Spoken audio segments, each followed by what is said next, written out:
All right, everyone, it's time for reading. And we are continuing our study on our novel, Love That Dog. And so yesterday we learned about cinquain poems. We had a video to teach us more about it, and you began writing these poems, and I enjoyed so much hearing some of yours. So thanks for those of you that shot them to me. That was really fun. You might want to finish that up today if you did not write very many yesterday, because the more poems you write, the more points you get in your booklet at the end of our unit. So get busy finishing those up today. You want to grab your novel today. We're going to be reading in page 30, starting on page 30. We're actually going to read to page 60, which sounds like a whole lot. But you know as well as I how the book is now laid out. It's laid out like a journal, right, from our main character, Jack. And he is writing as he is writing in a journal, and he talks a lot to Miss Stretchberry, which is his teacher. And we are going to read starting on page 30. So if you can find that place with me, we'll get started. February 7th. Yes, it looks good on yellow paper, but you forgot, again, to leave more space between the lines, like I did when I wrote it. That's okay, though. February 15. I like that poem we read today about street music in the city. My street is not in the middle of the city, so it doesn't have that loud music of horns and trucks, clash, flash, screech. My street is on the edge of a city, and it has quiet music most of the time. Wisp, meow, swish. My street is a thin one with houses on both sides, and my house is the white one with the red door. There is not too much traffic on my street, not like in the middle of a city. We play in the yards and sometimes in the street, but only if a grown-up or the big kids are out there too. And they will shout, "Car!" if they see a car coming down our street. At both ends of our street are yellow signs that say, "Caution, children at play." But sometimes the cars pay no attention and speed down the road as if they are in a big hurry with many miles to go before they sleep. February 21. That was so great. Those poems you showed us where the words make the shape of the thing that the poem is about. Like the one about an apple that was shaped like an apple, and the one about the house that was shaped like a house. My brain was popping when I was looking at all those poems. I never knew a poet in person could do that funny kind of thing. February 26. I tried one of those poems that looks like what it's about. Look at page 37. My Yellow Dog by Jack. Look, he's putting his name on it right there. Head, body, body, body, body, body, body, body, body, body, tail, tail, tail. Look how he made the shape of the dog with his words. I think my favorite part is the sniff, sniff, sniff. Go to page 38. March 1st. Yes, you can type up the yellow dog poem that looks like a dog, but this time keep the spaces exactly the same, and maybe it would look really, really good on yellow paper. Maybe you could put my name on it, but only if you want to, only if you think it looks good enough. Can you tell how he's changing his tune? March 7th. I was a little embarrassed when people said things to me like, "Neat poem, Jack," and "How'd you think of that, Jack?" And I really, really like the one you put up about the tree that is shaped like a tree. Not a fake-looking tree, but like a real tree with straggly branches. But I want to know, who is the anonymous poet in our class who wrote that And why didn't he or she want to put his or her name on it?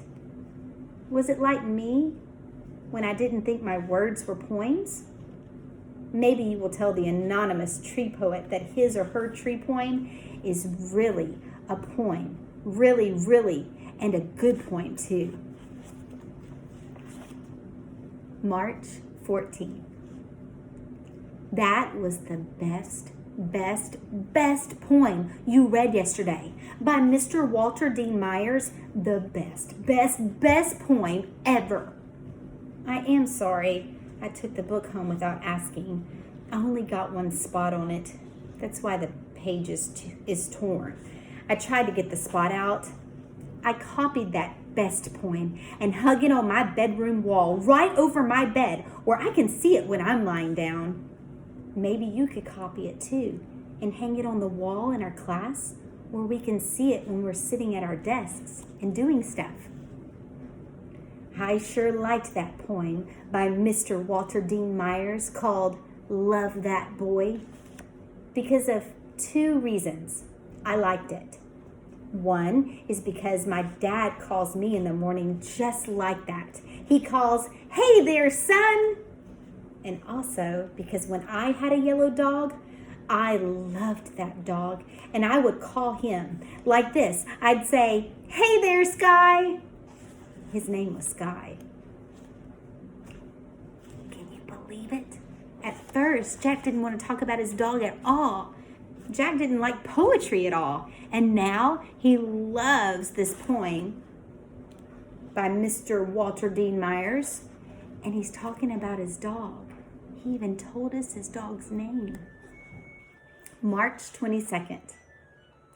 My yellow dog followed me everywhere. Every which way I turned, he was there, wagging his tail and slobber coming out of his mouth when he was smiling at me all the time, as if he was saying, "Thank you, thank you, thank you for choosing me," and jumping up on me, his shaggy, straggly paws on my chest, like he was trying to hug the insides right out of me.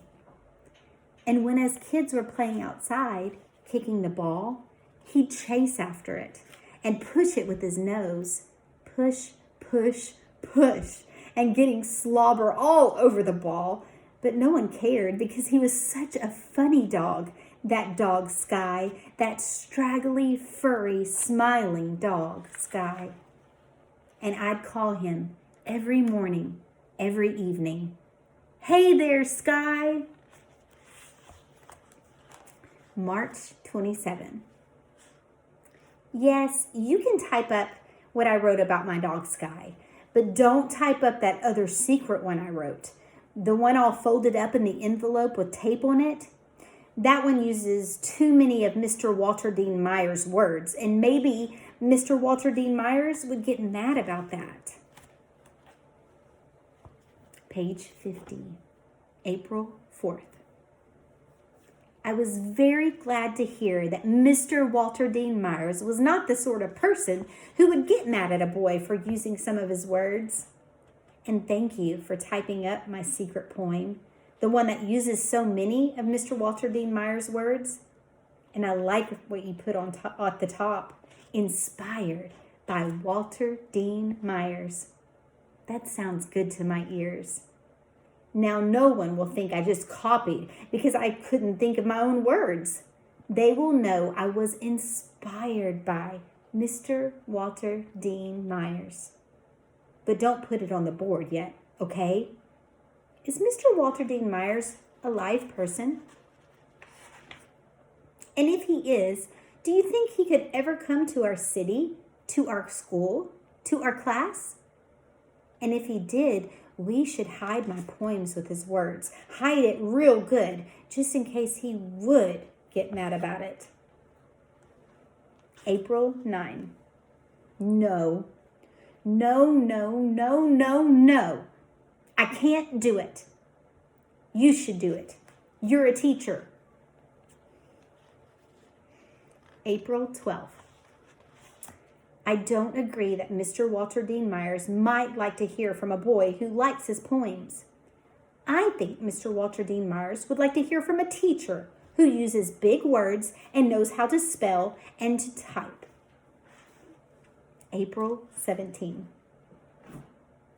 Dear Mr. Walter Dean Myers, you probably don't want to hear from me because I'm only a boy and not a teacher, and I don't use big words. And you probably won't read this, or even if you do read it, you probably are way too busy to answer it, let alone do the thing I'm going to ask you.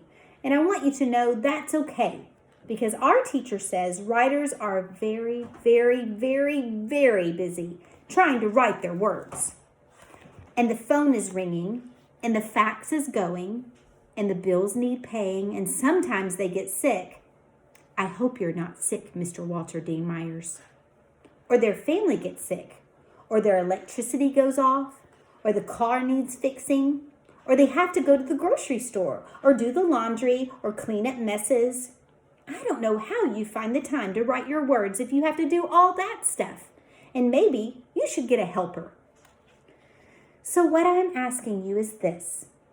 If you ever get time to leave your house, and if you ever feel like visiting a school where there might be some kids who like your poems, would you ever maybe think about coming to our school, which is a clean place with mostly nice people in it.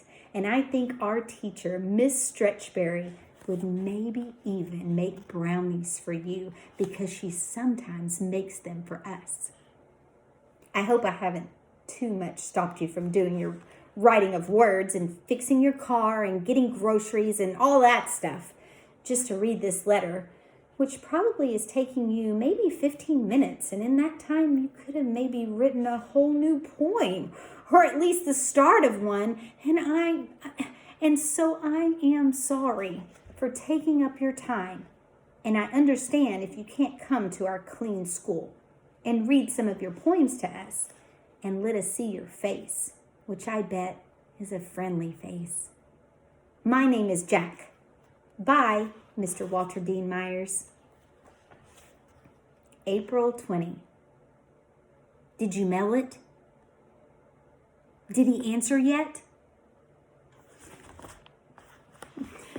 Oh, wow. I'm enjoying this book with you. I hope you're enjoying it as much as I am. Today, we are going to do pages 9 and 10 in your booklet. And it's going to have you go to the back of the book and read some of the poems there. So follow the directions very, very well so that you can answer those questions completely. Make sure you're using complete sentences in all the parts of a sentence. Capital letter and an N mark too. Remember all those things that make the sentence a sentence. And also finish up those Cinquain poems for today. I would love to hear some of those on Zoom if Zoom cooperates today. But I will talk to you guys at 1. I hope you have a fantastic morning. See you soon.